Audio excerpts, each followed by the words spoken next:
Please give a warm welcome to Lee Scott, our President and Chief Executive Officer, Walmart Stores Incorporated. Whoa! I know. Thank you. Thank you. I know. All right. Every year. Okay. But it'd be a pleasure for anybody to be the CEO of this company, because you know it doesn't matter if you're Sam Walton or you're David Glass or you're Lee Scott. When you come to this meeting year after year, you get to say, we had record sales, we had record earnings, we had record reinvestment back into our company.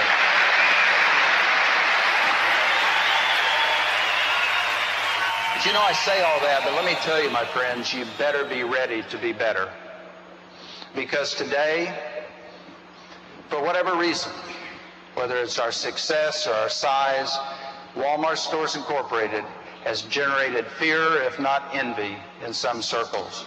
And that makes it more important than ever that we focus on doing the right thing and doing things right every time. There's two things that we should do. Number one is tell the Walmart story. Get the message out there. And the second thing is stay the course. Walmart is too important to individual families who are stretching a budget. We're too important to the suppliers who employ millions of people. We're too important to our associates for whom we have so much love and value so much. And your company will continue to demonstrate our citizenship as a good employer and a member of the communities that we serve so well around this world. Ladies and gentlemen, I'll promise you this. We're going to stay the course, and this company is going to continue to grow.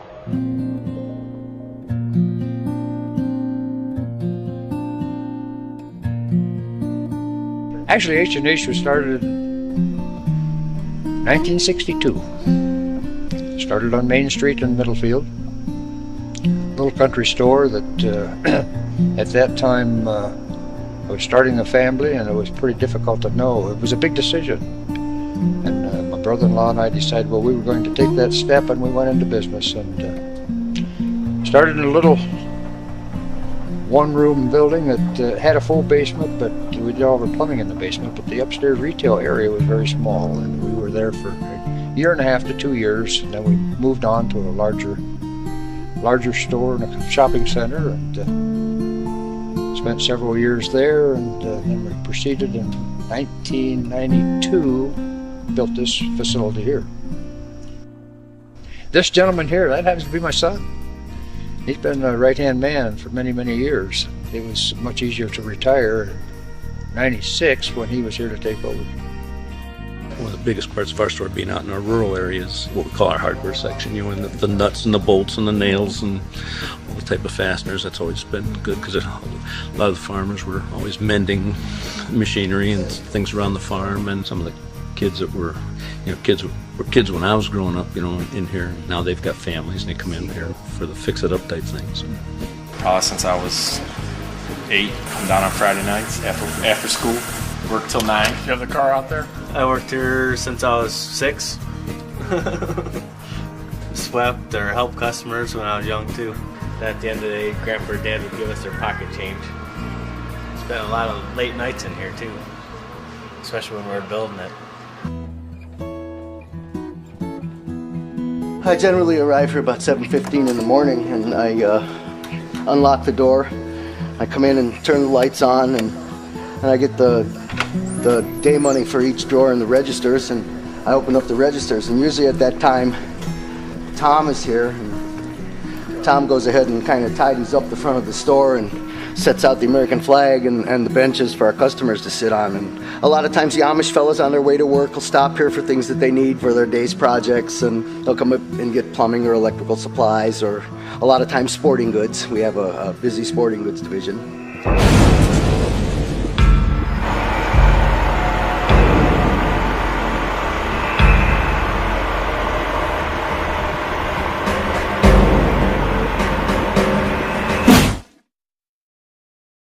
John has been preparing for it, trying to change stock and inventory, keeping in mind basically to stay with service. If you can't compete in one area, we're going to stay with something that is not offered or that you can compete in. Oh, I've probably been shopping here for 32 years or so. All my needs that I needed for hardware. The mass merchandisers, to a great extent, do not provide excellence in service. I'll use Walmart as an example, and you're really lucky if they have anyone in the plumbing section who knows anything about plumbing. We've been trying to get ready for them for the last probably 10 years. Had a meeting with all the guys, explained the purpose of our job, make sure we do everything right and thorough, explained what Walmart did and what we do and what we could do different. This was brought to us by a customer of mine. He's so much against the Walmart movement after reading this book that he wanted to get some in and start passing them out or selling them to friends at whatever it cost them. So that's basically, I got a few extra ones. He's taken several and getting rid of them, and I'm doing the same. Will I have never been in a Walmart store. I never intended to go in a Walmart store. I've never had the need, and I've never liked their principles. That's not nice to say at all, probably, but I've seen a lot of small communities crucified and forced out, ma and pa operations that have been in business for years that are out on the street. They just had to close their doors just because of one entity. And it appears that that is their intent, to come into a community and force everybody out. They did nothing but lay down the freaking red carpet for them. I know how hard it was for my dad, my grandfather, to build this building on this lot. They went through everything to try to get the commissioners and stuff to allow them to build here. I mean, we had to, they got sign issues, got to be certain size. We had to make sure we had enough green around the area. I'm all for free enterprise, but when you look at the big picture, they're the people who own a company are the richest people in the world. So, in reality, I think they could spread that out. I'm curious to see how much they'll actually give back to the community. To even use American with Walmart in the same sentence, just I don't agree with it at all. It's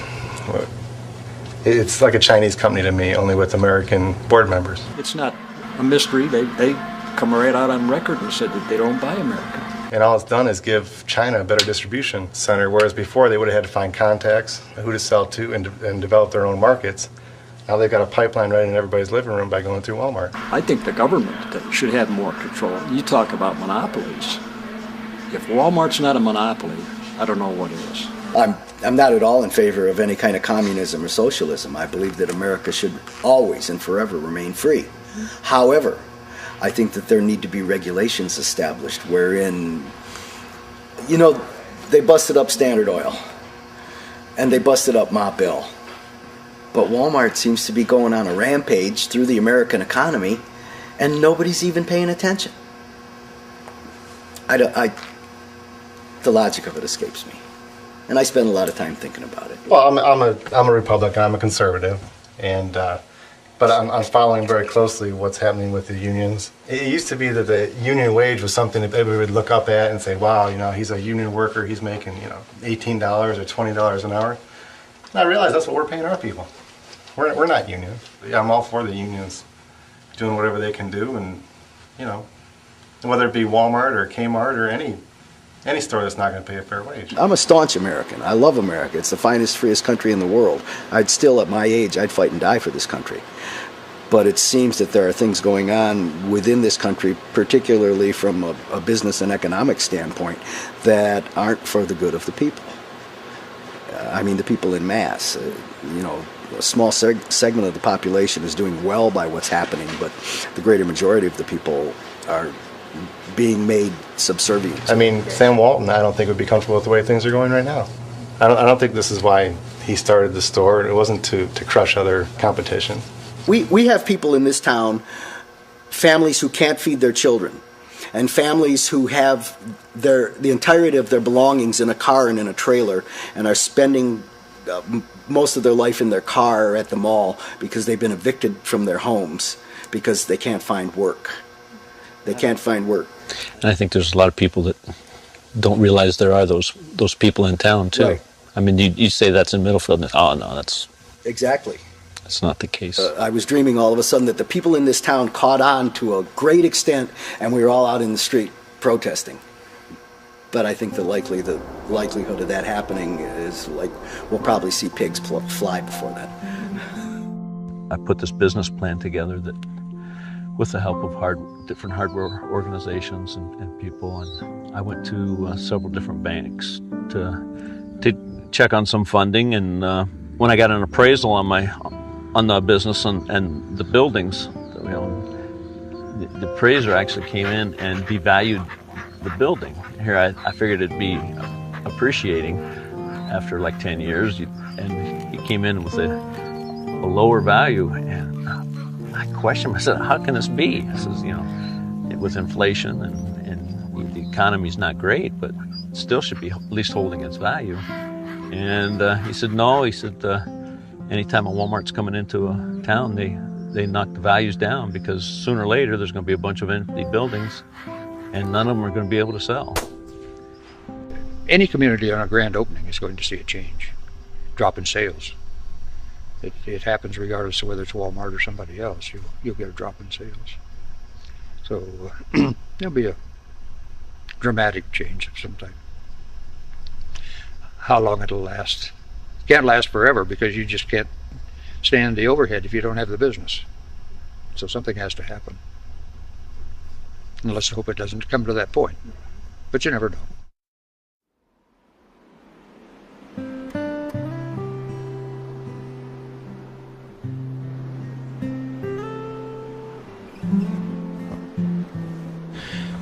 Well, right now, after we liquidate the product, I'm in the process of trying to sell we own the building, so I'm trying to sell the building as well as get somebody in here that'll be able to lease too. I've got a couple people on the line right now that want to talk to me within the next couple days, and hopefully we'll work something out. We're going to sell the property, and I'll be able to pay all my bills and walk away without any debt, and that's if it all works out right. And I pray that it will.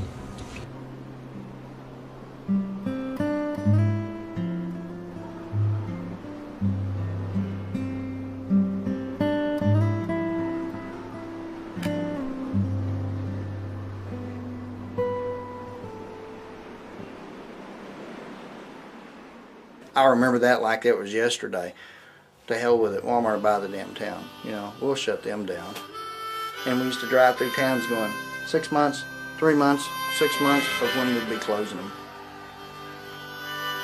You drive up all the way up to New York City on Route 80. You can pull off at Clarion or any of those towns up there, and you'll see a Walmart up on the hill. You'll see a Perkins, maybe a Burger King.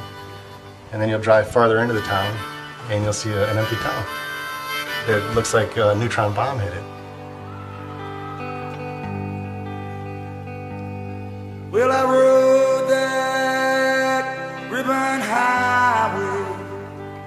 I saw above me the endless skyway. I saw they don't get it.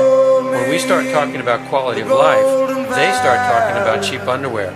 I keep saying you can't buy small-town quality of life at a Walmart, but they don't sell it. But once they steal it from you, you can't get it back at any price. I followed my footsteps through the sparkling sands of her diamond deserts, and all around me a voice was calling. We thought it was the most fantastic thing in the world that Walmart was coming to Kearney, Texas. I mean, it was like they had bestowed some great honor on the community, and we welcomed them literally with open arms. We could not say enough good about them, could not do enough for them to help them come. When Walmart first made the decision to come here, you could come to town on a Saturday evening and not find a parking place anywhere.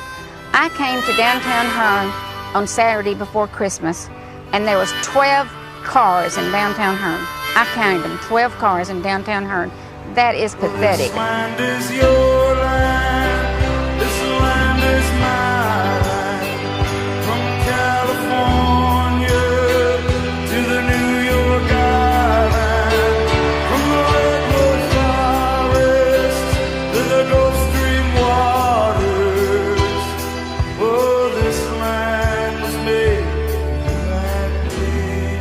Walmart was a great thing for our community. It's really awakened the west side of our town.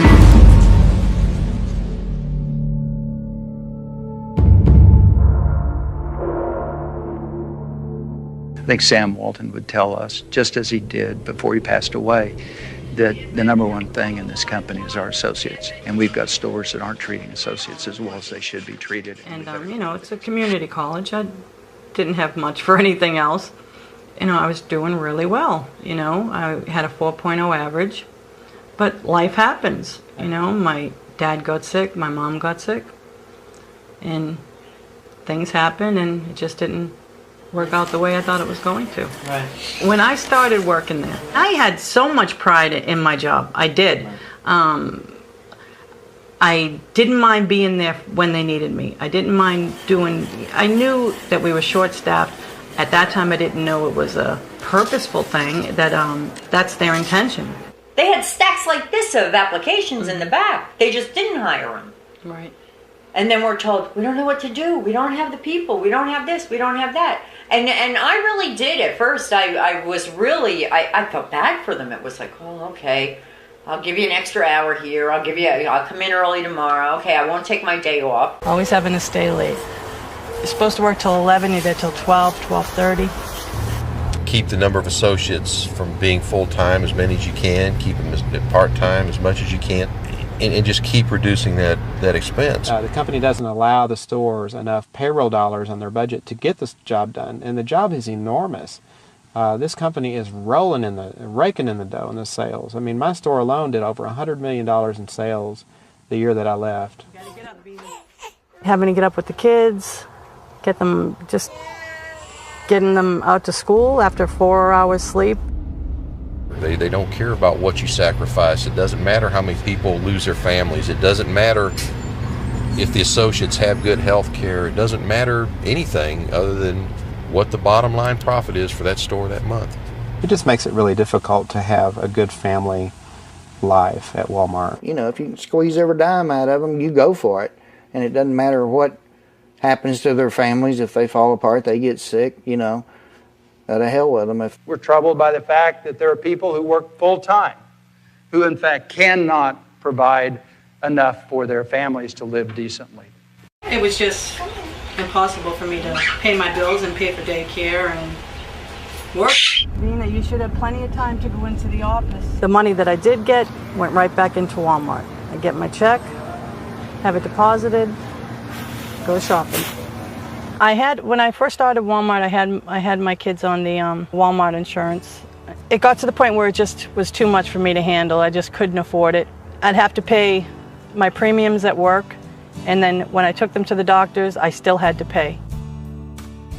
I always had to pay a chunk of money. I'm proud of the fact that we have the benefits that we have and that we have the wages we have. People that's making $7 an hour that has to go to a doctor, they're not going to be able to meet that deductible. And I have an 18-month-old baby, and he didn't have any kind of insurance. When he was sick, I would have to try and fix it myself, like get the medication myself. If he had to go to the doctor, I would have to take it and pay it as I could. Sam Walton believed that it was inappropriate for an associate with illness in the family to have to worry about how were they going to survive the financial impact. I was under my mom's insurance plan with a local grocery store that she works for, and any prescription it didn't matter what it was $5. And now through Walmart, for that one bottle of pills, I'm paying $70. But I can't afford to put my children on the Walmart shirt because it's too expensive. There's no way I can afford to have $75 taken out of each check just for medical. That's why, because I'm such low income, I am able to get the Medicaid for the kids through Colorado State. But they're a billion-dollar corporation, so I don't see why they cannot offer a better medical package for their associates so that we can afford to get our families on insurance. You start weighing, okay, he's sick, we eat. Which one do we do? Well, let's give him an aspirin. No matter what anybody says, they're at poverty level. I watch so many people go without lunch in the lounges that I stopped eating in the lounges because I just had my managers eating there because I just couldn't stand it. They just wouldn't eat, and we weren't allowed to offer them any money.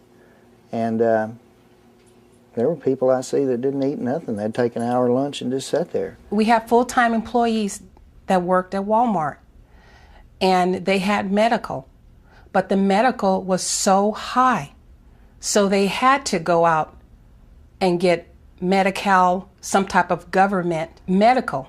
While I was working at Walmart, I was on WIC. It's an excellent program. It saved my life, really, because you got all the formula and cereal and stuff you needed for the baby.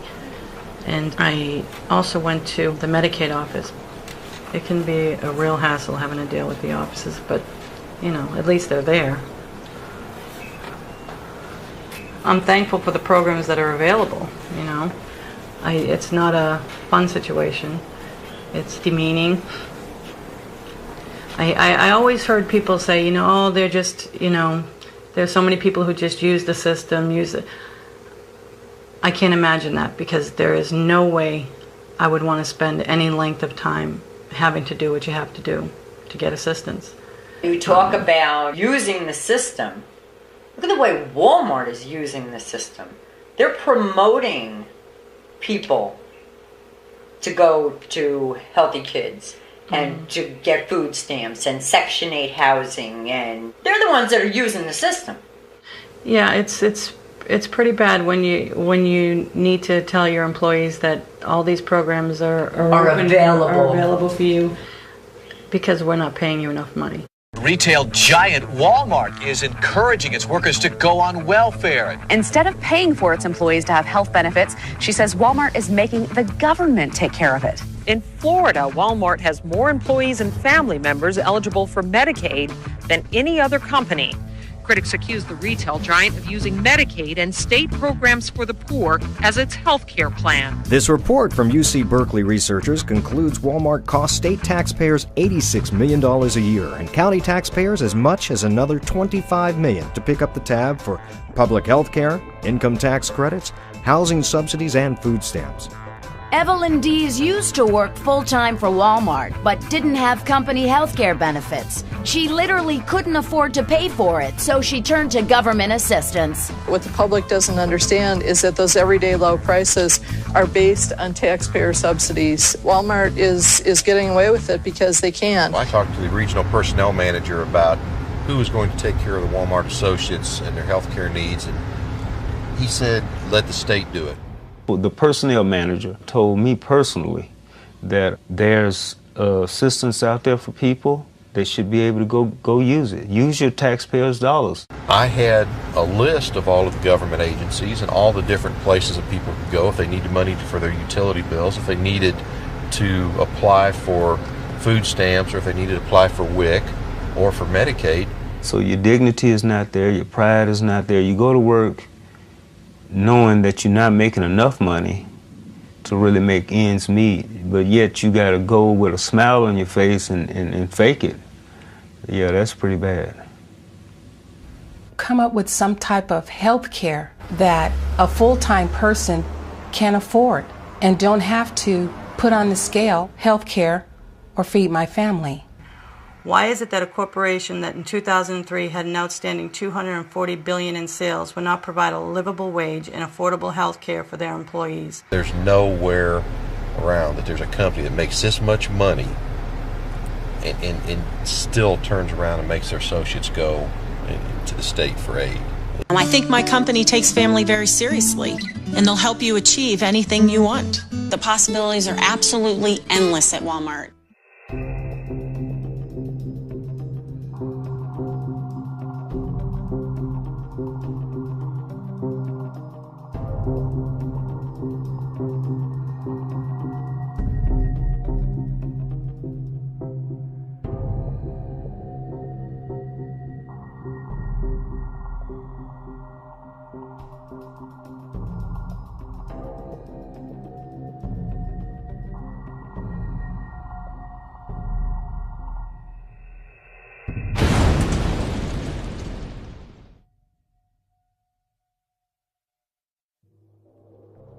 Think of the careers that get started in this company and the difference it makes in people's lives. But most importantly to me, jobs that come with opportunity for personal development. When I first started working at Walmart, I was still in high school. I didn't have any plans to go to college later on. You know, the people that I was working with were just so nice, and I mean, I just thought that was awesome. My job function as a tire express technician is performing an oil service, doing tire changes, battery service, stocking the inside shelves, writing up work orders, which is greeting the customer, running a cash register, ringing people out, for just groceries that they bought throughout the store, and they want it all done at the same time. All I'm worried about is the 4% raise a year that you get from Walmart. I've worked there 3 years, and I've got, I believe, a $1.07 raise. I don't have good health benefits. I can't afford to live on my own anymore. And just most of it is the poor treatment from management at Walmart. I don't know, it's just weird. I've always been kind of quiet and shy, and now, I kind of need to stand up for myself and, my community. So I just, searched the internet for a while, and whatever I typed in, it brought up the same thing. I'd type in employee rights, and it'd bring up the union, or fair labor practice, it'd bring up the union. These corporate people in the Walmart Corporation, they don't even really like to say the word union. To them, it's like a curse word. They just say third-party representation is the way they put it. Walmart is very opposed to unions, one of the most if not the most aggressively anti-union company in the history of the United States. Just relentless in their search for union activity and try to squelch it, kill it. Look at that, we got a few in the room. Ed DePontis. Ed DePontis, he gave you a call, right? He gave me a call, and he says that he didn't want nothing to do with the union. He says there was no. I had a worker that came to me with a piece of paper that someone had typed up on the computer in big, bold black letters that said, "We need a union." No signatures, that's all it said. That in itself is enough to require me as a store manager to go and make a phone call. And the phone call comes to Bentonville. And that afternoon, I had to personally drive to the airport and pick up 3 guys that flew in a corporate jet and pick them up and bring them back to my store. We have to do this for the reasons we started it, What they do is they basically walk in and tell the store manager, you're no longer in charge of the store. Every decision goes through us. They taught me how to profile people. Of course, I didn't know that was the term then, and it was identifying people that were the strongest representatives of the petition to organize or at least get a vote. Anita, we need to contact still. Possibility there. You walk up to a couple of associates and they're both talking, they walk away from each other, they got to go. They're conspiring to do something. Be noisy, be happy, be boisterous. We're here to support folks who are trying desperately to fight against the world's largest, richest, and probably meanest corporation. The associates in the automotive department were flooded with brainwashing material against the union. I got fooled by a union, fooled bad. All unions work at is taking a cut out of my pay. Yeah, take your money and spend it to help in political campaigns. And help people I don't even vote for. Because they know a union would just mess it up. But don't take my word for it. Just ask the associates working here in the building. I can't get within the store but 50 feet before somebody approaches me, or there's kind of somebody following me around the store. I was never alone. I was followed wherever I went. Truly, the managers would follow me. During the process of intimidating them, they just make their lives miserable. They do illegal surveillance. They put cameras up in workstations, work areas, break rooms. You got a target on your back. And everybody else know, I got to stay away from this person here because I can get fired for talking to this person. They're targeting a lot of it at Josh. They're like, because they were talking about Josh being like held up on their shoulders and paraded around. They're like, yeah, he just, using it for a way to get, like attention. And, one of their favorite tactics is to come out and say, we have to freeze all the raises in the store because we can't appear to be bribing anybody. It was a great political ploy by Walmart, in my mind, to say that's why they weren't getting raises, because some of those employees started putting pressure on the TLE people, Tire Luber Express people, because, hey, we can't get raises because of you. I was like so scared to go to the break room because they made us all go to break together because it was really dead after that, you know, so we start walking through and like customers and, you know, other associates were like giving us their looks. I was like, I'm not going to sit in that break room. They'll jump me or something. Alicia, she's good. Alicia's way good. Yeah. Talked with her quite a bit. And Cody, we know Cody's good. Right. Cody's with us here. We'll instruct the managers to start hiring associates in the store. And what they do this for is to try to dissolve the percentages of the people in the store that are for the union. See, James. James is another new hire. I'm not even sure who that is.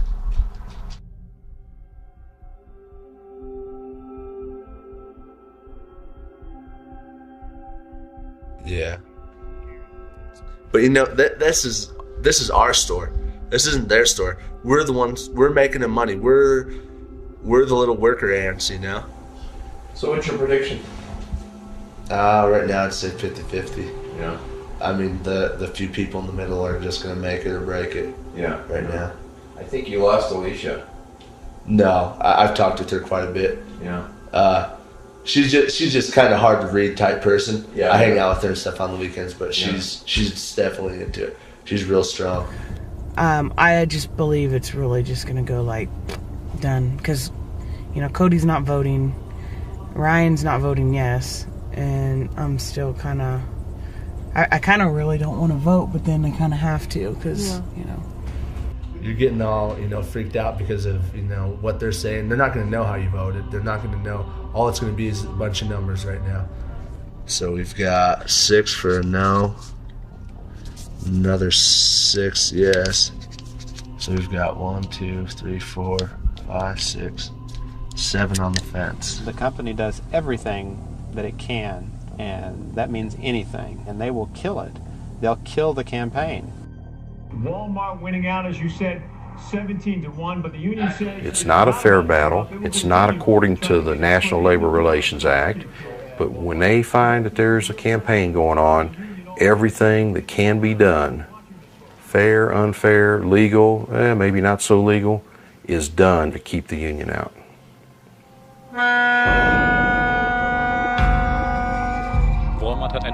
Walmart was very lucky to acquire 2 really good companies. But of course they were already unionized. Walmart had no choice. Because of the union, we get 36 days of vacation a year.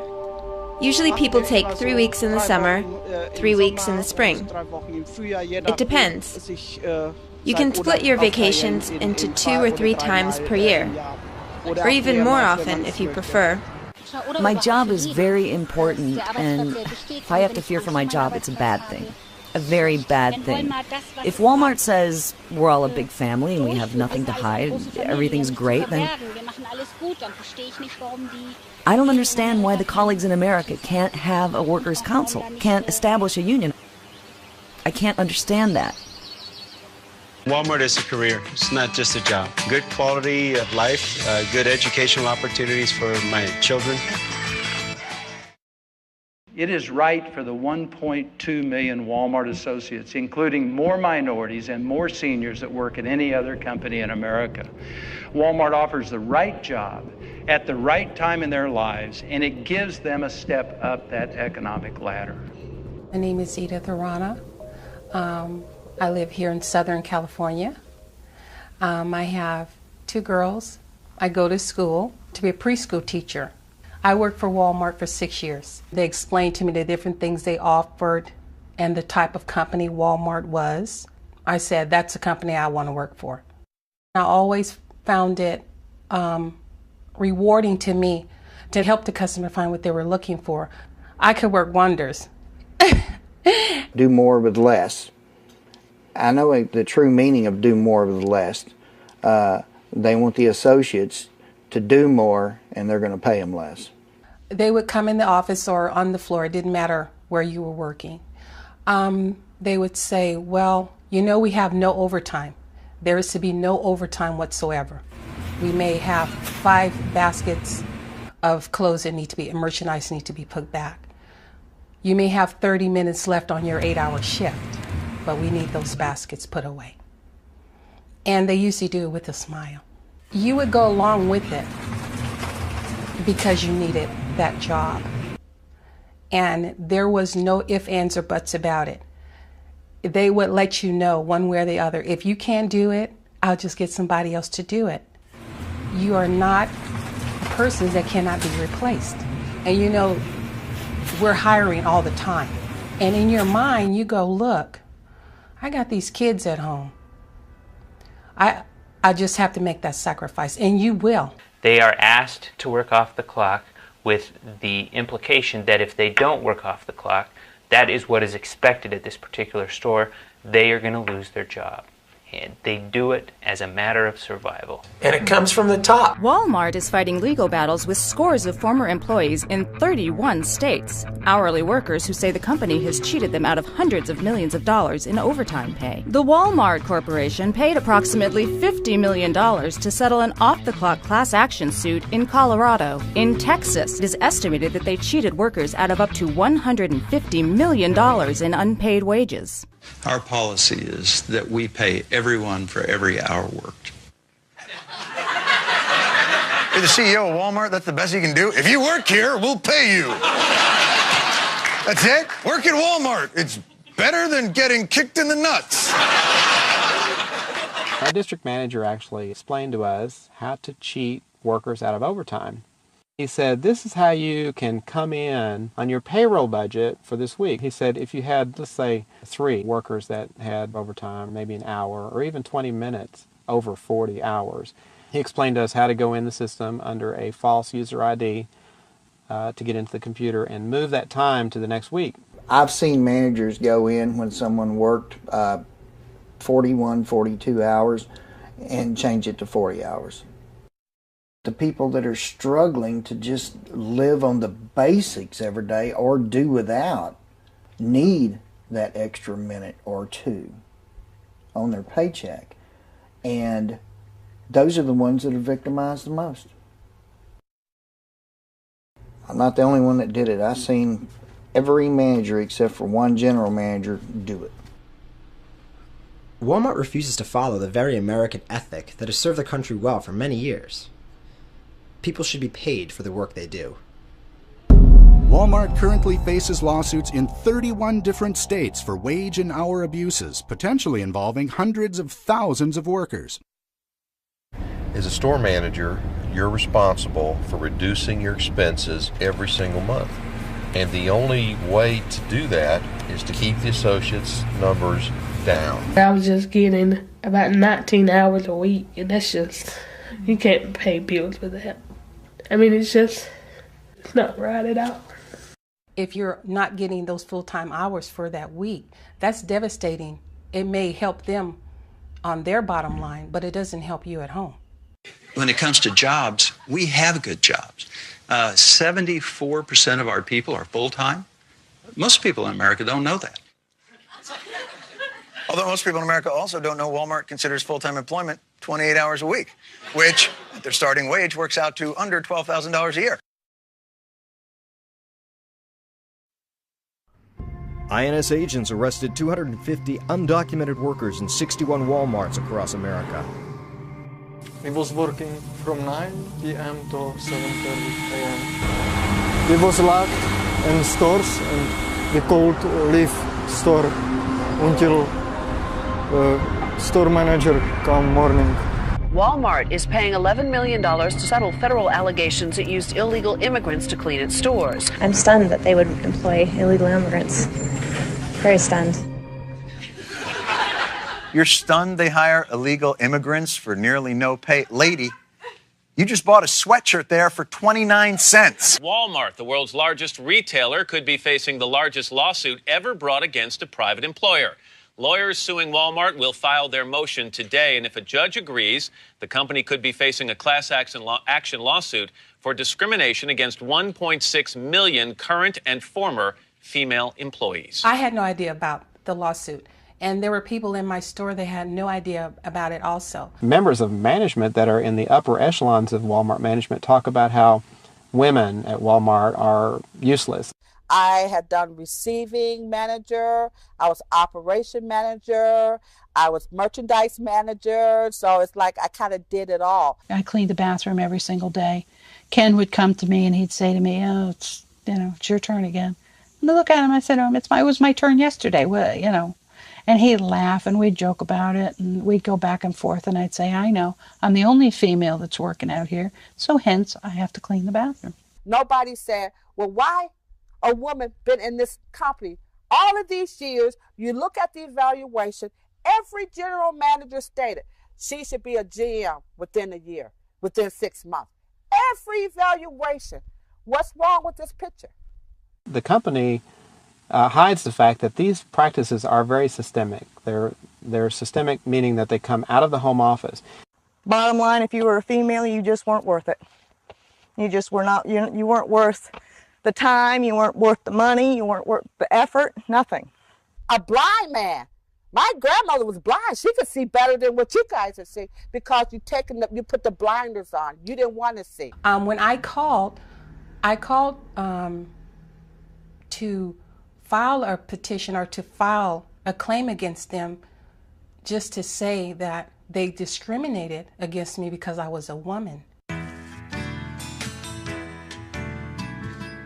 I'm Betty. I'm a Walmart associate. I love working at Walmart. I love that they pay me less than men because that means I can't afford to eat as much and I get to keep my figure.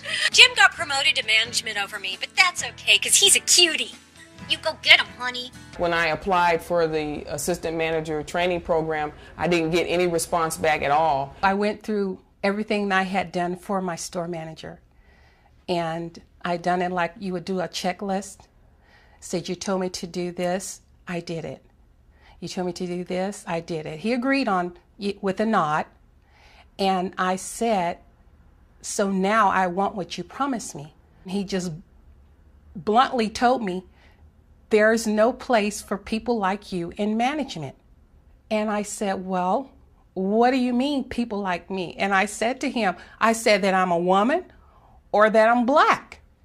He said, "Well, 2 out of 2 ain't bad." I was called milk boy, nigger, at this particular store. There was an incident where this one guy's bicycle, they hung it up in the ceiling and put a rope around it. Literally lynched this guy's bicycle. This is what they said. But I complained because it was, to me, it was offensive and it was unacceptable. What happened after that? Nothing. I don't know if I was more devastated than humiliated. But in my mind, the way I love people, I just couldn't see another person. Maybe they're not strong as I am to be able to take that. This woman walked through the hallway and said, "Eeny, meeny, miny, mo, catch a nigger by the toe." I reported this incident. Nothing happened. If you complain about discrimination, they'll just let more people out on you to see if they can really work you out of there or whatever.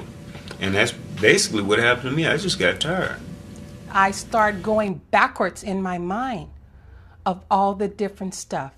And it started clicking and clicking. And the more I thought, the worse I felt. Because I felt to myself, "You're an idiot. How could you have not known?" I was devastated. The time that I spent on those roads, I could have been at home with my husband. But I wasn't, because I was doing my end of what Walmart promised me. If you do this, we will do this. And it was not worth my husband's life. And the worst part about it is that nobody will ever know how big this is, what happens to people. And there's got to be more people like me out there, but they're too afraid to say anything. I love my job. It's challenging, but it's really satisfying. We truly are living the American dream. It's out there, and it's at Walmart. Great citizenship also means that we're going to support the communities that we're in through our charities and the organizations that exist there. time I was born, counting Hoover, I have lived under about 36% of the presidents of the United States. You think about that. Hoover and Roosevelt, Truman, Eisenhower, Kennedy, Johnson, Nixon, Ford, Jimmy Carter, Ronald Reagan, Bill Clinton, Senior Bush, and Junior Bush. So there's 13 presidents out of 43 that I've lived under. We came here in 1959 and started the IGA store, which is Independent Grocers. We had approximately 150 employees, and on these 150 employees, the full-time employees had, and that was a great number of them, had full coverage on insurance, health insurance. We also had a 401k pension plan that they really appreciated. You know, in small family-owned businesses, you do become attached to your employees, and they're very important to you. We always tried to have a Christmas party or a Christmas dinner where all the employees came and we'd close the stores. Yeah, and every day after school I'd get off the bus and run up to the store because we lived a couple of blocks up from it. The baler that we use here is a baler that was left over from when we closed down the stores in the late 90s.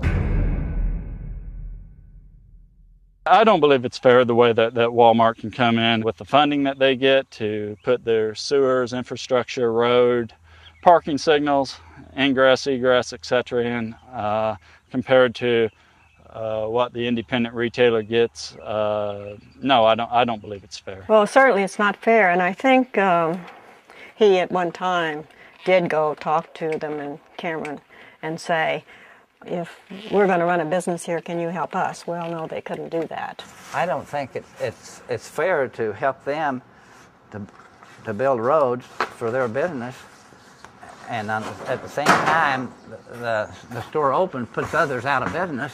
The competition that we're up against really hasn't caused the problem as much as the competition being helped by our government from one level to the other. They get all the breaks. Walmart's coming in and running us out. We know you helped them or you gave them tax abatements. Will you give us a tax abatement?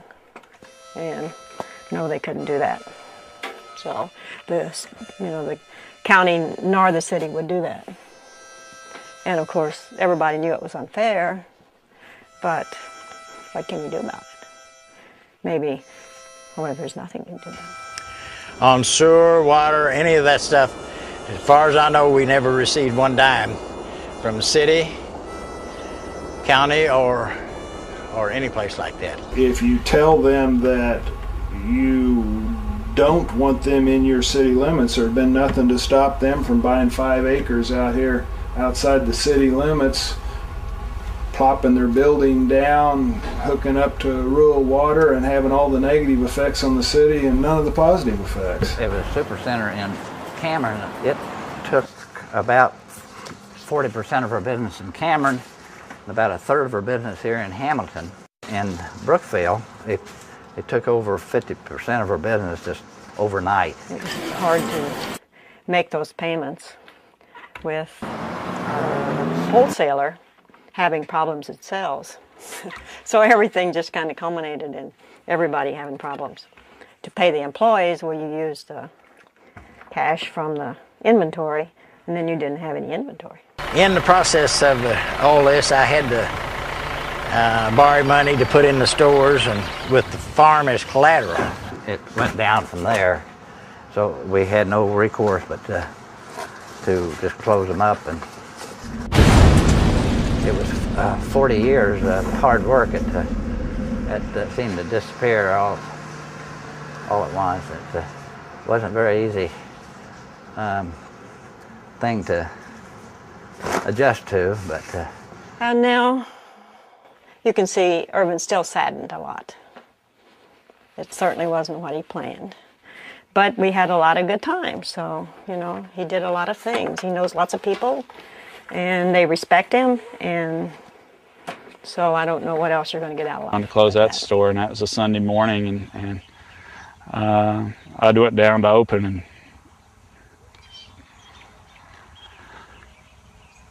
just... Yeah, I remember coming downstairs and sat down on the couch, and Mom told me, and I started crying. It was like a family member. We were there every day, and it was a big part of our life. It was probably my favorite place. I liked being there. They wanted it for me, and I love them to death for it.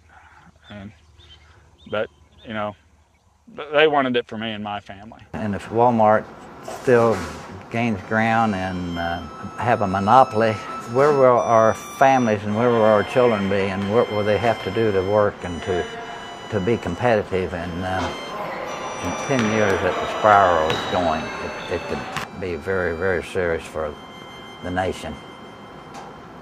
It might happen that way now, and I hope it don't for our children's sake, but it could be real serious, be a revolution.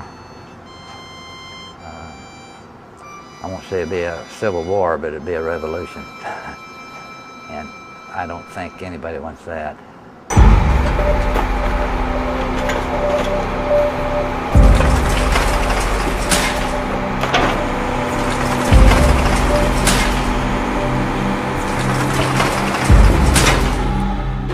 I'm Kim Arcetta, and I'm a 4th and 5th grade bilingual teacher in Denver, Colorado, in the Denver Public Schools at Newland Elementary School. And Walmart received subsidies of about $1.7 million.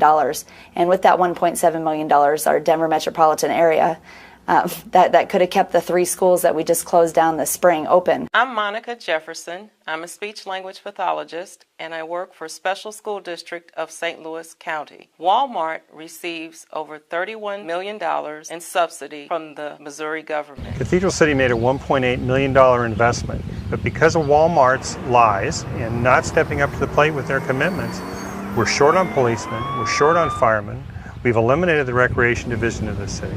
We're not able to provide the services to our residents that they need and deserve. And we're going to have lives hanging in the balance because we're not going to be able to provide these services. My name is Charles Hasse. I've been a 4th grade teacher in Washington State for many years. When I think of the $1 million that Walmart received for its distribution center and what we could have done there for students, it's outrageous. Taking revenue away from our community that will have a direct impact on our ability to continue to provide some level of service. In Illinois, Walmart has received $100 million in subsidies, and that has affected our school systems. That money could go into our school systems to rehire all of those support teachers that we need back, those support personnel. We could have our school psychologists back, our social workers back, our counselors back. We could pick up, and these programs are being cut because Walmart has received subsidies. Now, what we're facing currently is that Walmart and Sam's Club, which are the same people, for all intents and purposes, have, in fact, for business purposes, decided that they are going to leave our community. And not moving 20 miles away, they were moving 2 miles away. Not very far away. In fact, one is being built within, right on the property line of our city, which we still will not receive any benefit from. Just outside the city limits. So just as we were about to begin to receive 100% of the sales tax revenue from that deal, we found out that we'd been the chums. You end up with a vacant building of the size that most businesses can't fill. So you have a huge building that sits vacant for months and years.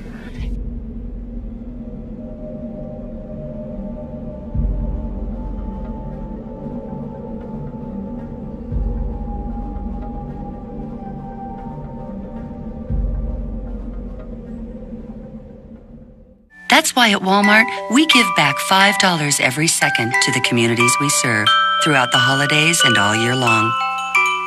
To make the season and every day a little brighter. But you know, responsible citizenship also means looking out for the environment.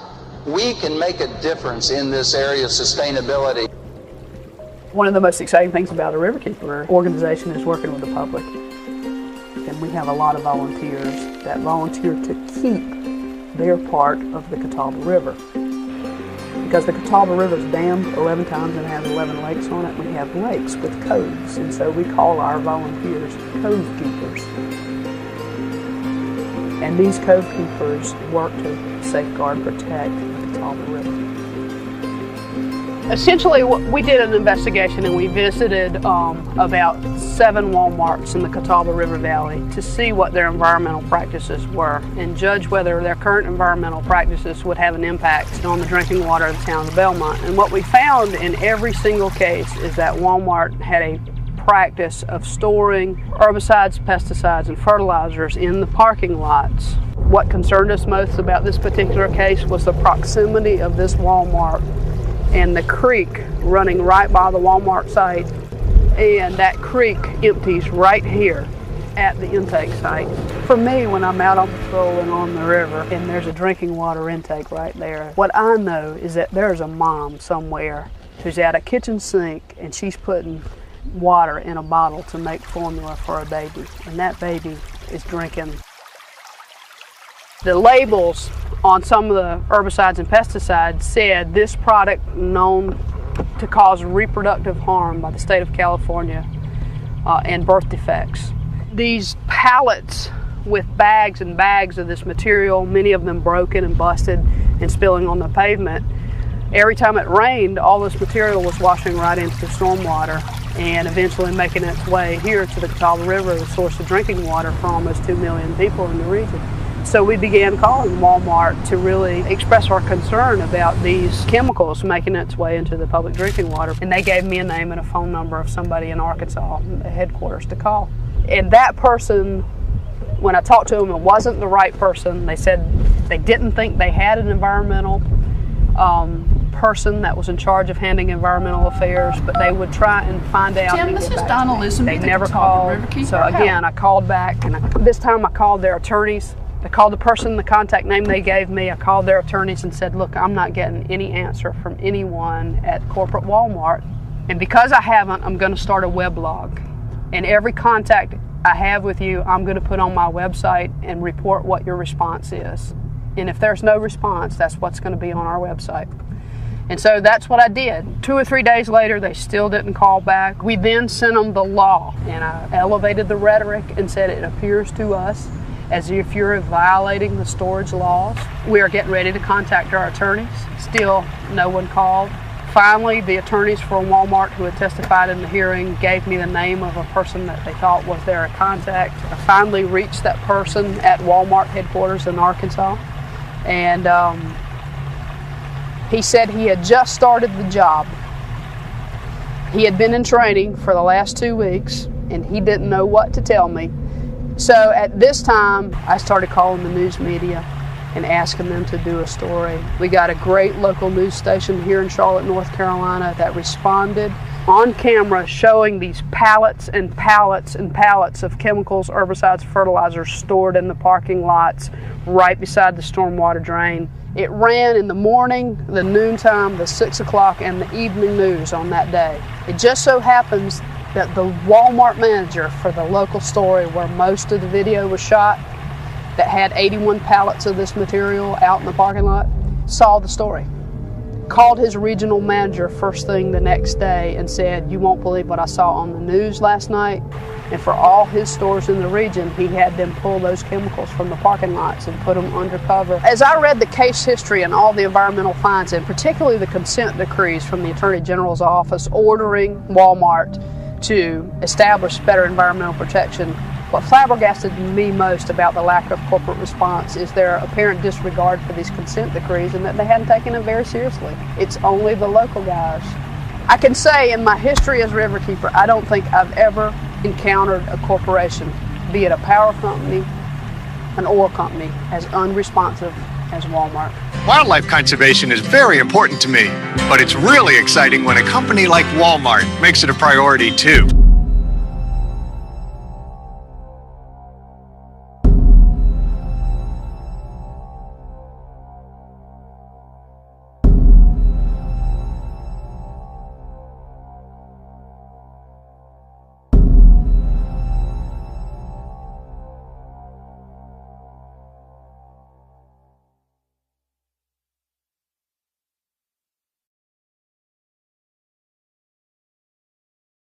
We have a great relationship with the Chinese government. They have treated us very fairly in what they have done. They actually, much like in the U.S., they hold us to a higher standard of sanitation, higher standard of employment. My name is Wang Dekui. I'm 21 years old. I'm from the Shanxi province. My family plants corn, patties, and potato. I wanted to earn some money so that their life could be easier. At least, I didn't want their life to be too hard. They would work from dawn till night. They would begin to work on the farm at daybreak and wouldn't get back until night.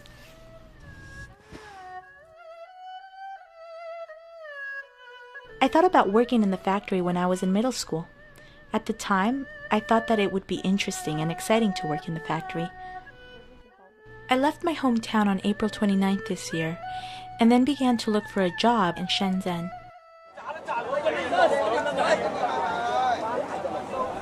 At that time, I had a friend working in that factory who also came from my hometown. So I went to see my friend each day at the factory gate, which is just in front of Wen Yi's room. My name is Wen Yi, and I come from Hunan province. He heard my dialect when I was talking with my friend. Then he spoke with me using the same dialect. He asked me where I was from. I didn't tell him the truth. I said I was from the Chongqing area.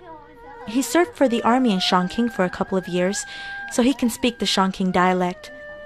That's the way we got to know each other. My girlfriend and I work in the same WalMart factory. She works in the old workshop and I work in the new one. I am on the night shift and finish work at 7 in the morning. She begins to work at 7:30 each morning and works overtime until 10 p.m. We don't have much time to spend together, but whenever there is an opportunity, I'll cook some delicious food for her.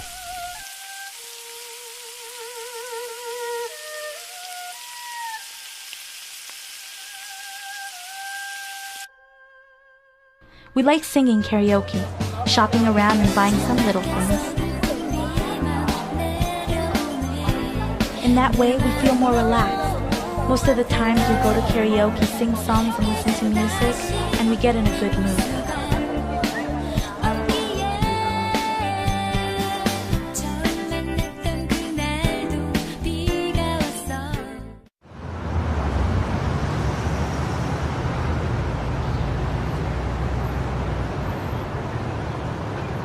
We tend to rent a room outside and cook by ourselves because the meals offered by the factory are really disgusting. However, the dilemma is whether you live in the dorm that the factory allocated or not, they always deduct the rent from our wages. You have no choice but to live inside. If you're going to move out of the dorm, the factory will tell you, you can move out and we will not charge you electricity or water, but rent will still be charged.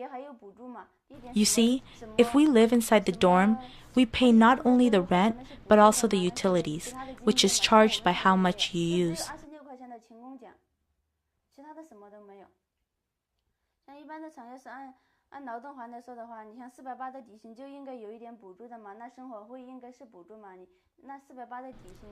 There are very few fans installed in my current workshop. It's extremely hot inside. If they plan to install a new fan, then the others will tell us that we can only have one fan, or the fans that are there. In my working position, there is no wind at all. Can you imagine? I'm sitting there and dripping with sweat all day long. My body never gets dry. WalMart informed the factory that it was going to send people here for the inspection, and they will tell us how to lie for the inspector. For example, the workers must respond as though they worked 6 days when asked how many days they worked, even though they actually worked for 7 days. Then we workers don't dare to say anything wrong because we're really afraid of being punished by managers. WalMart informs us in advance and has a meeting to teach us how to lie. If you lie well, you'll be rewarded. If not, you'll be punished or fired. The worker is given a fake pay slip, and they never let you have the chance to speak out the truth, but threaten you to deliver false information.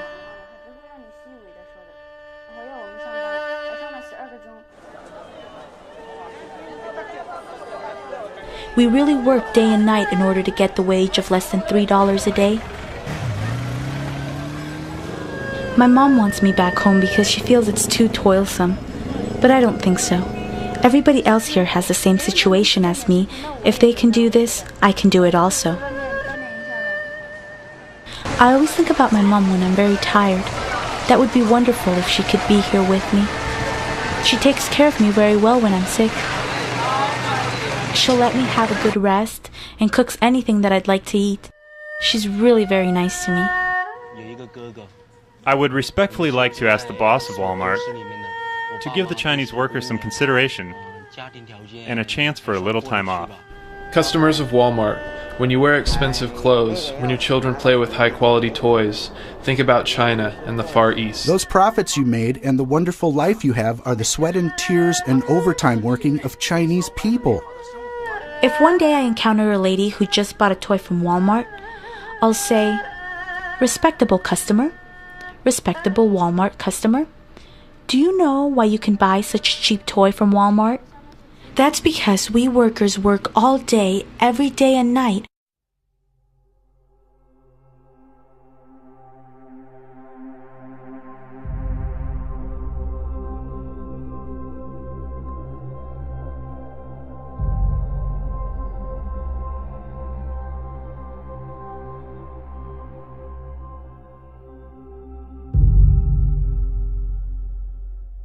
We added 125,000 new jobs around this world this past year.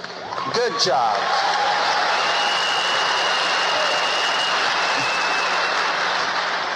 Jobs of benefits, jobs that will have profit sharing and retirement savings accounts for our associates.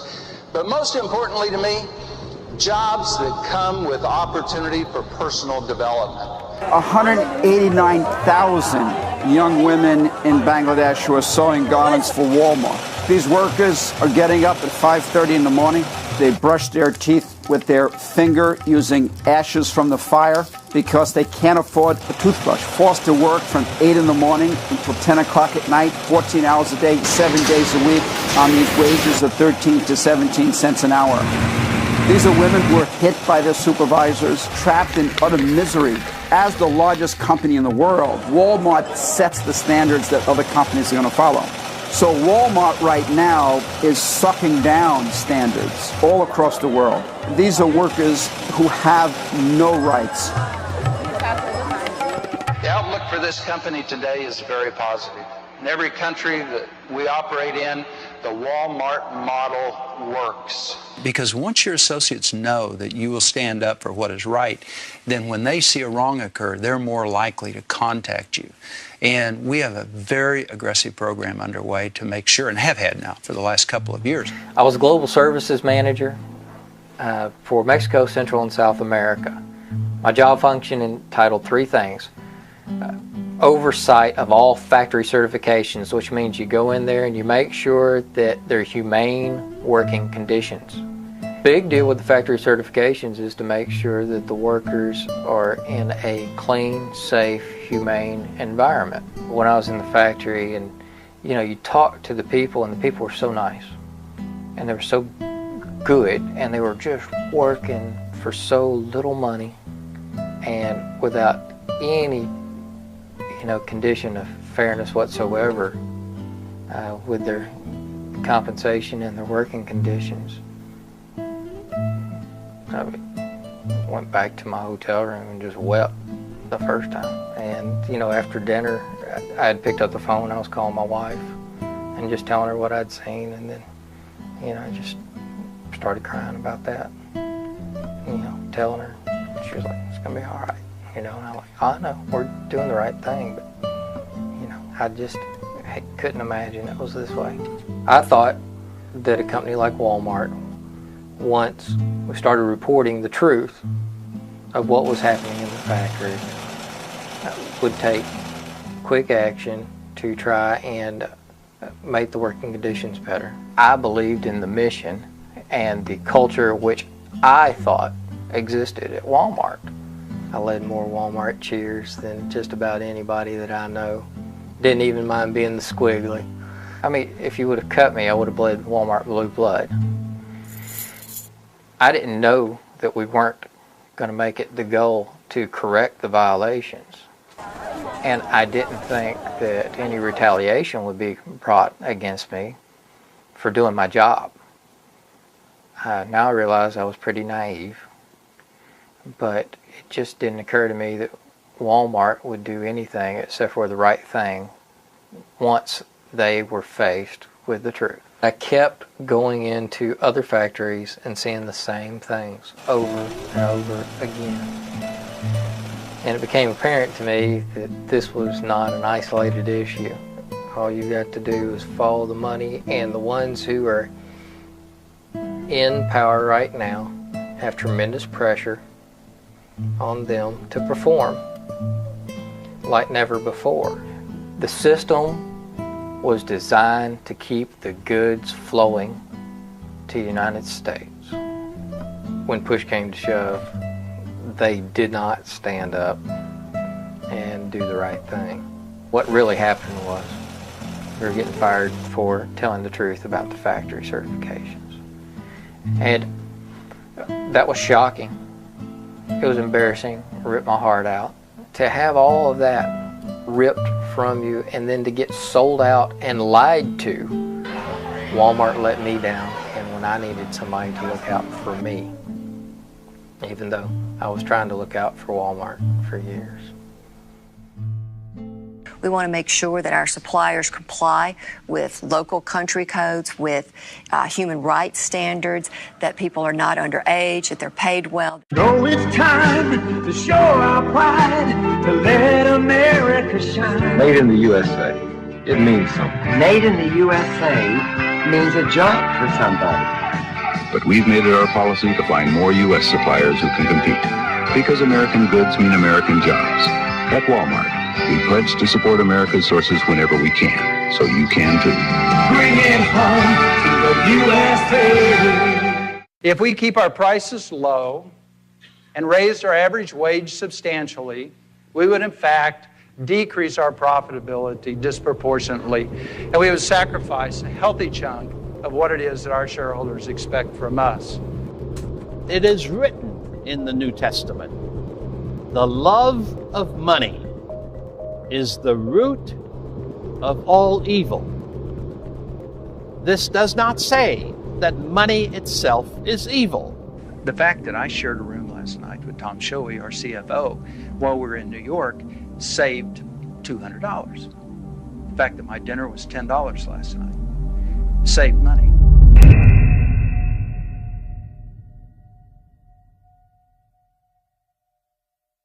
You shall not steal. Doesn't this teach us that keeping everything for ourselves is a form of stealing? Or are we commanded to help those less fortunate to find enough to eat? Today I want you to know, however, that 5 members of that family together are worth $102 billion. The widow and 4 children have in the last 20 years emerged on the list of the top 10 wealthiest people in the United States. They could easily take 10 billion of that and see to it that every employee of Walmart in the United States has health care, an adequate pension, and adequate wages. Well, Walmart, after the 9/11 attacks on the World Trade Center and Pentagon, they apparently decided that they needed to have a bunker. There's a facility for the Walton family in case of an apocalyptic attack, a residence that they can live in and reside in case they had to do that. There's a helipad behind the facility back there where they can come in by helicopter, and there's satellite uplink dishes back behind the facility. And most of it is underground, as you can see. You can't really see much from the gate, which is all fortified.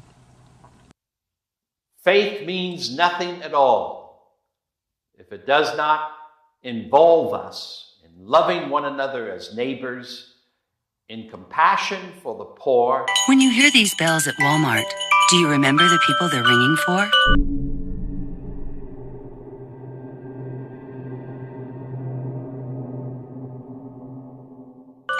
They remind us of our friends and neighbors who could use a little help.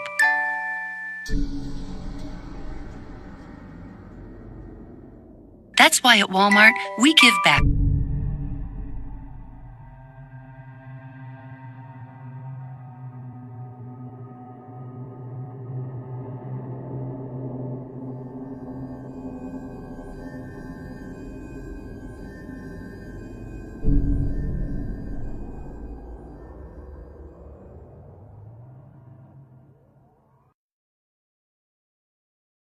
Throughout the holidays and all year long.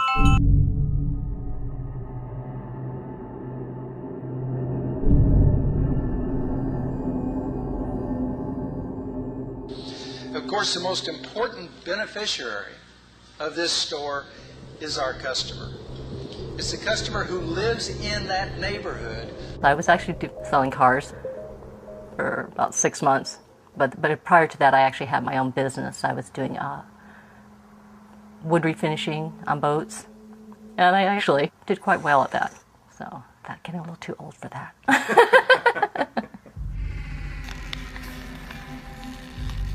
You know, if I was going to go through all that I went through, I wanted something to come out of it. You know, something good. There was a truck to one side that had a camper shell, and there was a van to one side. I thought, you know, I've always said, you know, you don't want to be in a spot where nobody can see you. But I thought 4 car spaces from the front door, and I thought they had security outside. I thought, okay, well, I should be fine. And when I got out, there was 2 of them. Unfortunately, he caught me. I got outside, but he caught me, and that's when I realized he had a gun, because he had a gun in the arm that was holding me. And that's when they told me, get back in the car, I'm going to blow your head off. The year before, when I worked at the phone company, we had a safety meeting, and it was around Christmas time. And they had the sheriff's department out there, and they were talking about if you're ever in a parking lot and this happens, what to do. Don't go with them. If you go with them, you're likely not going to live, because I guess statistically that's what happens. They'll kill you. That's what first went through my mind, is that I'm not going to survive this.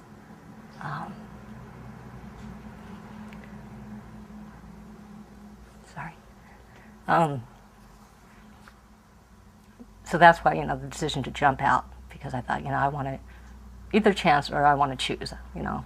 And I didn't, because I thought they were going to rape me too. When he said he didn't want the car, I thought they were going to rape me.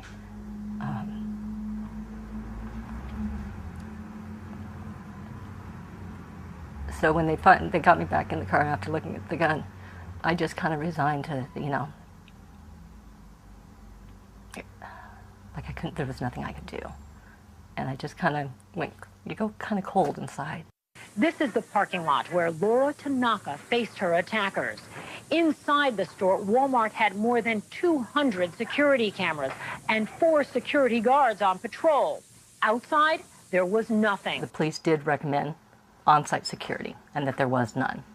That they had assured the people of the neighborhood that they would provide security and make sure it was safe for the neighborhood, and that wasn't done. It was evident that Walmart knew they had substantial problems in their parking lots. Walmart was aware that the majority of the crime throughout the states occurred in their parking lots. Despite the fact that 80% of the crime occurred in their parking lots, they had done almost nothing to protect the customers in the lots.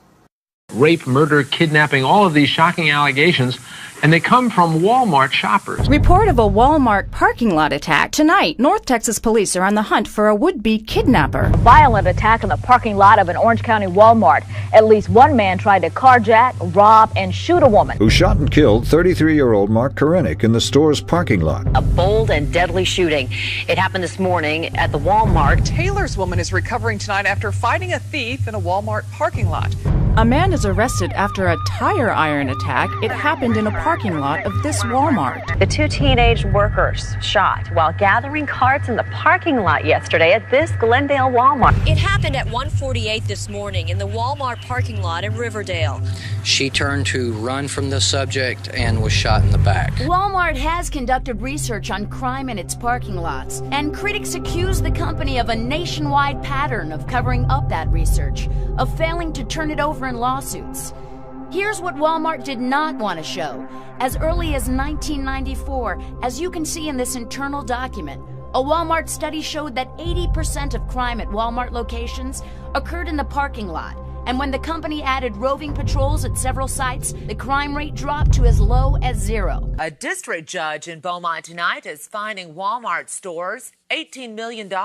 Judge James Mahaffey is sanctioning Walmart for what the court believes was a pattern of deception. It involves the case of a Southeast Texas woman who was sexually assaulted and raped in the parking lot of Walmart. The court found that Walmart did not disclose that it had conducted a safety study, a study that found if Walmart would put employees in golf carts patrolling its parking lots, crime there would drop to 0. Judge Sherilyn Wood heard a case against Walmart in Houston, Texas in 1999 involving an assault in a Walmart parking lot. She says that in 17 years on the bench and over 25,000 cases, she's rarely seen such flagrant abuse of the system. It was very disturbing to see such an intentional course of conduct. It was corrupt. She's charging Walmart with cheating in court, and she's not the only one. This is one judge. Is there something in the drinking water in Arkansas that says perjury is all right? Another judge. Rarely has this court seen such a pattern of deliberate obfuscation, delay, misrepresentation, and downright lying. True. Unfortunately for the customer, they really don't care what goes on after you spend your money in there and come out into the parking lot to go home. Police found Holden shot to death along the side of a road in Stanton, Texas, 400 miles from where she was abducted. Megan was very special. We grew up together. We lived together.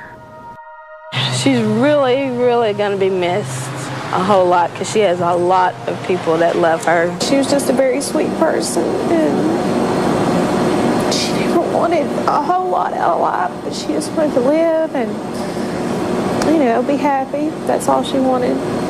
Just recently, before she died, we were in her room listening to a CD, and we were singing together, and we could just be open with each other. We didn't care. Police say Megan Holden was chosen at random on the way to her pickup truck in the Walmart parking lot just before midnight. After that crime was caught on surveillance video, police say Williams, a Marine veteran with a history of drug offenses, sped off in Holden's truck heading west, where he apparently murdered the 19-year-old junior college student and dumped her body near some railroad tracks in the West Texas town of Stanton. I just think that there's a lot of things Walmart could have done. There should be somebody watching the cameras. Somebody should have been watching the cameras. Walmart has those cameras out there in their parking lot, and I thought that they were watching. A security camera without someone watching it is of no use at all. The abduction and murder that happened in Texas happened at a store where the loss prevention team was sent in to set up a security system outside that would track the union activity in that store. And the only reasons that they had the pictures that they did was because they had the union package on the outside of the store. Walmart focuses on protecting their property and not their patrons. I mean, multi-million-dollar company, couldn't you pay somebody $12 an hour to watch a camera? If people are putting profits before safety, they're putting profits before human life, I don't think there's anything you can say to them. A man is suing the Walmart in Newcastle, saying his mother died after a botched robbery attempt in the store's parking lot. The random shooting happened here, that 3 people are dead and 3 others injured. The shooting happened right in the middle of a busy shopping day. At least one man tried to carjack, rob, and shoot a woman. In the Walmart Report of a Walmart parking lot attack. Tonight, North Texas police are on the hunt for a would-be kidnapper. A bold and deadly shooting. It happened at 1:48 this morning. Random shooting, kidnapping, and killing of Florida. Shooting happened. Tonight, North Texas police are on the hunt for a would-be kidnapper.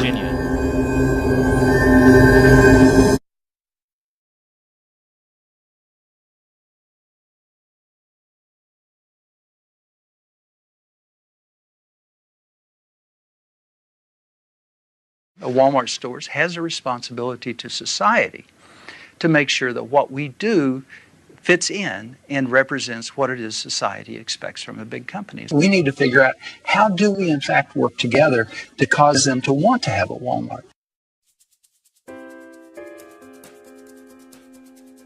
On December 6th, there was an article on the front page of our local paper, and it said that Walmart was going to build a super center on the corner of Queen Creek and Alma School, which is just a very short distance from my house. And this particular location was within our planned community, and it was within walking distance of an elementary school and a junior high school. And I felt that it was an inappropriate location for something of that magnitude. So I decided to form a campaign and say no Walmart in our neighborhood.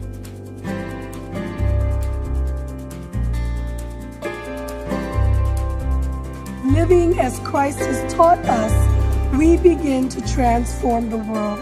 This transformation is visible in the reading that we have from Acts.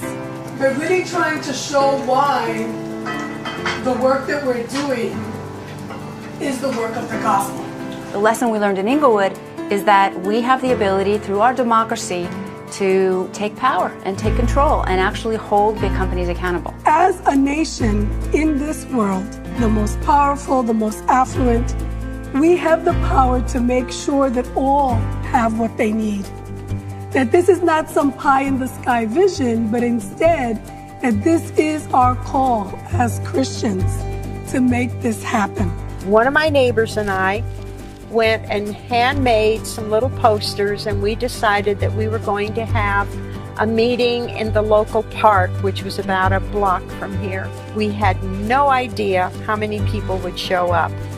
We were absolutely amazed, and all of them wanted to do something. In the beginning, it was only a few of us. Not a lot of people came to the meetings.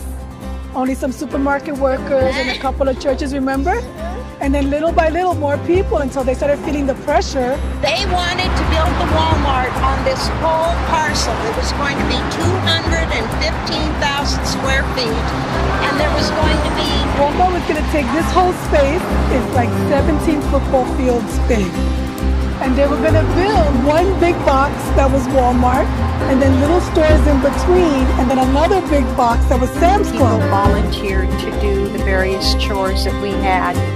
And then we solicited what I call a core committee, and that was a group of people who would be responsible for the strategy, the press releases, everything that needed to be done to organize our campaign. So then the coalition started getting bigger and bigger, and before you knew it, everybody felt like if they weren't part of a coalition for a better Inglewood, they weren't standing up to defend the community. And I think the other lesson learned in Inglewood is that there's no kind of magic potion to suddenly, you click this, you put this together, and suddenly you're going to win.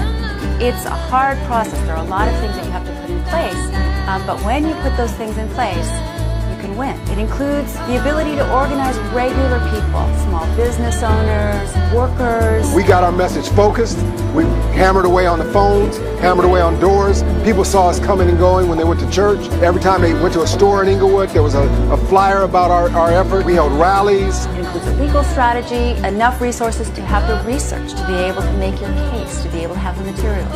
It includes the ability to get at your message through the press, to do media events. Grew to 187 volunteers, and we had block captains and we had area chairmen. We proceeded to gather signatures on our petitions, and we started out with 1,500 signatures, and by the time we got through we had 4,000 signatures, and they were all from people within our, what I call our area code, or zip code. Zip code. Inglewood is the first test for Walmart's ambitious plans in California, and activists say the stakes here are huge. This is like Godzilla eats Tokyo. This is much bigger than David and Goliath. All of the information that was coming from Walmart kept saying it's a done deal. There's nothing you can do about it. We have our zoning. Don't waste your time. But we knew better. Then we had numerous public meetings to let the public know what was happening, what the status was. It is not like they came into the small towns in the South or towns that have no business and they brought in business. No, this is something completely different. They represent from Bentonville, Arkansas, plantation capitalism. The future of this community depends on our ability to stop the monster in its tracks. Walmart sponsored the ballot initiative after Inglewood City Council opposed building a Walmart supercenter on the site. Today, Walmart opponents charge the initiative, Measure 4A, hijacks the city's planning process. It is 71 pages of legal fine print that seeks to cut the community out of its own development process. What they did was essentially tell the city of Inglewood, get out of here. We are the biggest corporation in the world. We can go in and essentially buy an election. We held public meetings. We did our letters. We held private meetings with city council members. We were out on the street and doing the work to ensure that people understood that to those whom much has been given, much will be expected. I'm sure the Walton family believes that they're a good Christian family. Not if they're going to make billions at the expense of poor workers. And I'm sure there's a lot of people that think that they're good Christian companies. Not if they're going to make money off the backs of people who are suffering. A lot of people sacrificed an awful lot to have all the freedoms that we have. And that flag, to me, represents all of our freedoms. Our freedom to fight Walmart, our freedom to live where we want to, work where we want to, have a say in our government. They can say and believe whatever they want about, trickle-down theories of capital and whatever other nonsense they want to invent to hold on to their capital. But then as Christians, we don't have that option. But that's not our option, that we're not about capital, that we're about people. We came before the city council for the final vote, and the council voted 6-0 to deny Walmart and Vestar, the developer, the right to build the store on that property. Residents of Inglewood, California are voting today on whether to approve the construction of a new shopping development dominated by Walmart. That night, we gathered at a local restaurant, hoping for a miracle, but braced to go back to court if the measure passed. And now the votes are coming in on a proposed Walmart superstore in Inglewood. 3,000.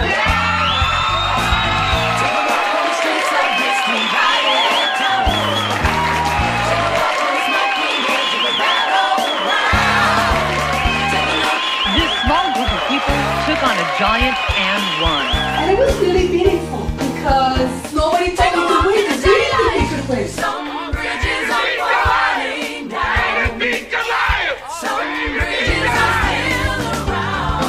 The city council in Monroeville, Pennsylvania handed Walmart their hat today. Walmart packed its bags in Cobb County, Georgia. Community resistance paid off for Hickory, North Carolina. Walmart hit the road. Anti-Walmart candidates sweep the Helotes, Texas election. Another trip down the long and dusty for Walmart in Biloxi, Mississippi. When you have a group of people, a small group of people, who don't want you in a community, does that mean you're not going to go there? Thornton, Colorado defeated Walmart. Walmart loses to Plainfield, Illinois. Las Vegas, Nevada defeated Walmart. When Walmart defeated you have a group of people, small group, Walmart defeated who don't want you in a community. Walmart loses to Charlevoix, Michigan. Neighborhood fights on proposed Walmart. Walmart beat Walmart loses to Chicago, Illinois. Walmart zoned out. Flagstaff, Arizona. Walmart rejects Stanwood, Washington. Victory, Colchester, Connecticut. Success, Centerville, Utah. Victory, Harrison, New Jersey. Warrenton, Pennsylvania. An anti-Walmart slate was elected to city council in Deptford, New Jersey. Voters rejected Walmart in Lebanon, Pennsylvania. City Council votes 46 Walmart mayor defeated in Glendora, California. Walmart beaten in Medford, Oregon.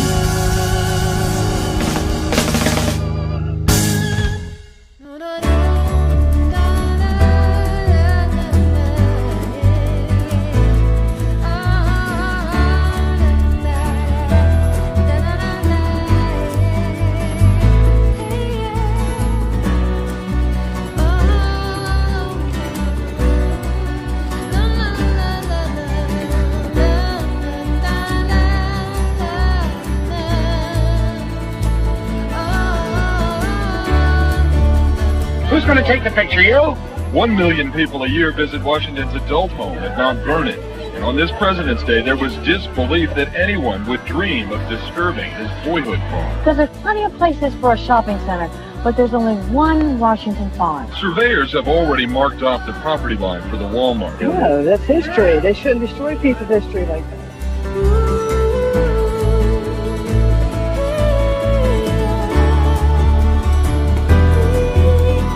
May 29th, a Hawaiian group sued, claiming Walmart and the state violated grave desecration laws and public trust. Where do you get off coming here, foreign? What if it was their great-grandfather that was desecrated? For now, the remains are being stored in a trailer below a ramp leading to a parking garage at Walmart. We put a sign up in the Worthington, Minnesota store that was 10 feet over the city code there, and the building inspector red tagged it, and the next thing I know that there's an overnight, they call me and tell me there's an overnight package coming for me and I'm to take it to this person. The envelope wasn't sealed, and so I just opened it up and there's a $10,000 check, and I gave it to the individual, and the very next day the red tag's off the sign.